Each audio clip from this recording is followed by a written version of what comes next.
Hello and welcome to Method Integration User Tutorials. My name is Errol and today we're going to look at part 2 of importing customers and customer leads. This is the second part of a 3-part series. The first 2 parts will talk about preparing your import and the final part will go through the actual import. If you remember from the previous video, I had this wonderful spreadsheet files that held my customers and customer leads. I verified through an export that I had the proper header names and the proper values that it wanted. And you may have thought to yourself, we're done, we can import. But no, there's one other thing we need to check, and that's required fields. You might be thinking to yourself, what's a required field? A required field is a field that's required.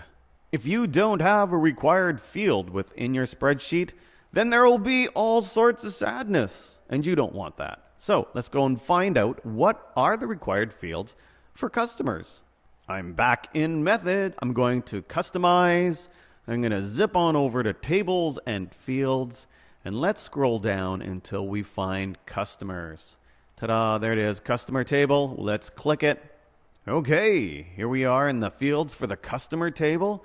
We are actually editing the table, so don't go crazy on me. We are only here to check things. We are here to check the required field. See, it's this column. If it's checked, that means the field is required, and we'll scroll down. And, ooh, there we go, name. Name is a required field. Anything else? Nope. So if you ever import anything, remember to check for required fields. And I know that name is one. So let's finish editing the fields by clicking this button. Make sure you do that before you leave this, because if you leave a table open, Method doesn't like that. It might give you some warnings and errors. So it's always good to just finish editing the fields when you're done with it. When you're, it's like turning off the lights. Okay, I finished closing off the customer table. Everything is safe and good. Let's go back to our import customer spreadsheet, and I can see that I do have a name header. So in other words, we do have something to populate that required field.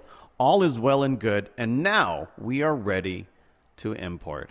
Join us for the exciting conclusion for importing customers and customer leads. And if you have any questions, by all means, leave them in the YouTube comments, or you can tweet us at MethodCRM. Have a great day, and I'll see you then. Bye-bye.